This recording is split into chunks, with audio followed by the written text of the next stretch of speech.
तो चलिए इस वीडियो में बात करते हैं रैंडम डेटा डिस्ट्रीब्यूशन की। तो सबसे पहले डेटा डिस्ट्रीब्यूशन क्या होता है।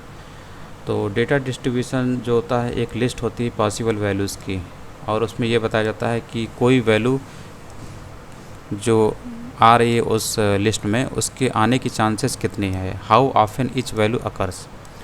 तो such list are important when working with statistics and data science. इस तरीके की लिस्ट जो होती है स्टेटिस्टिक्स और डेटा साइंस के लिए इम्पॉर्टेंट मानी जाती है। Random module offer methods that returns randomly generated data distribution. तो जो रैंडम मॉड्यूल होता है वो इम्पॉर्टेंट, उसमें एक इम्पॉर्टेंट मेथड्स होते हैं कुछ जो कि रैंडमली जनरेटेड डेटा डिस्ट्रीब्यूशंस हमें प्रोवाइड करते हैं, और जिसका प्रयोग जो होता है स्टैटिस्टिक्स और डेटा साइंस में होता है। तो रैंडम डिस्ट्रीब्यूशन क्या होता है। तो random distribution is a set of random numbers that follow certain probability density function. तो जो रैंडम डिस्ट्रीब्यूशन होता है वो सेट ऑफ रैंडम नंबर्स होता है जो कि कुछ निश्चित प्रोबेबिलिटी डेंसिटी फंक्शन को फॉलो करता है। तो यहाँ पर जो ये लिखा हुआ प्रोबेबिलिटी डेंसिटी फंक्शन ये बताता है कि ये कंटिन्यूस प्रोबेबिलिटी को बताता है, और मतलब probability of all values in an array. एक एरे में जो वैल्यूज़ हैं उनके होने की चांसेस ये बताता है। कहने का मतलब ये है कि अगर हम प्रोबेबिलिटी डेंसिटी फंक्शन की बात करें तो ये मुख्य रूप से ये बताता है कि किसी वैल्यू के होने की चांसेस कितनी है। तो इसको आप इंटरनेट से देख सकते हैं प्रोबेबिलिटी डेंसिटी फंक्शन क्या होते हैं। ये बेल टाइप का कर्व डिफाइन करते हैं और उसमें standard deviation, first standard deviation, second standard deviation, third standard deviation, इस हिसाब से इनका प्रोबेबिलिटी को शो कराने का एक तरीका होता है। We can generate random numbers based on defined probabilities using the choice method of the random module. हम लोग रैंडम नंबर्स जनरेट कर सकते हैं जो कि आधारित होता है डिफाइंड प्रोबेबिलिटीज़, और ये प्रोबेबिलिटी हम लोग कहाँ से लाते हैं, चॉइस मेथड को जब रैंडम मॉड्यूल पे इस्तेमाल करते हैं।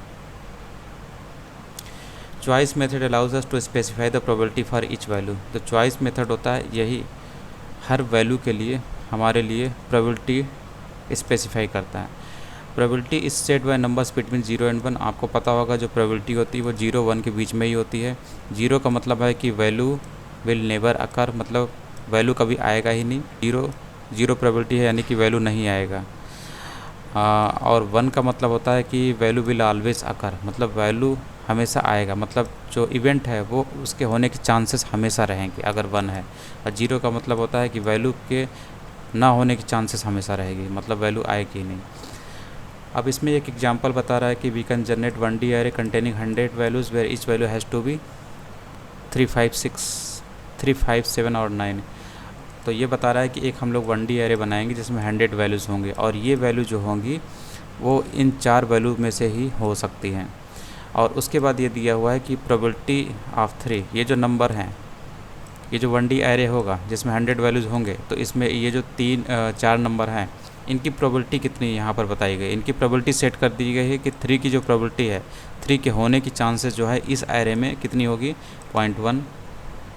और प्रोबेबिलिटी ऑफ 5 जो है इसकी चांसेस होगी 0.3, प्रोबेबिलिटी ऑफ 7 होगी 0.6, और प्रोबेबिलिटी ऑफ 9 होगी 0।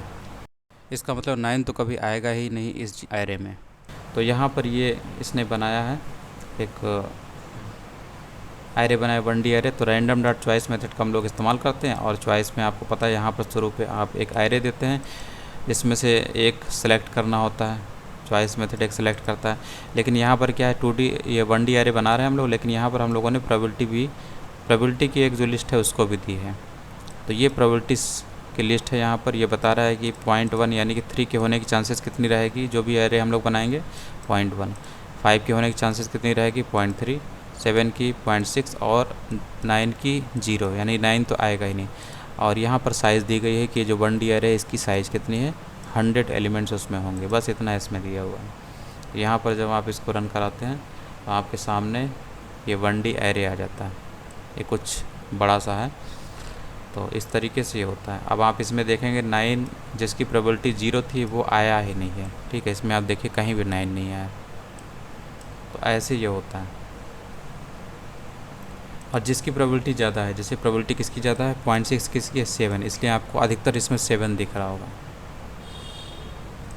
और इसमें एक चीज़ आपको याद रखना है, ये जो प्रोबेबिलिटी है इसका सम हमेशा 1 के बराबर आएगा। 0.1 0.3 प्लस 0.6 1 आ गया। तो ये चीज़ यहाँ भी लिखी हुई है।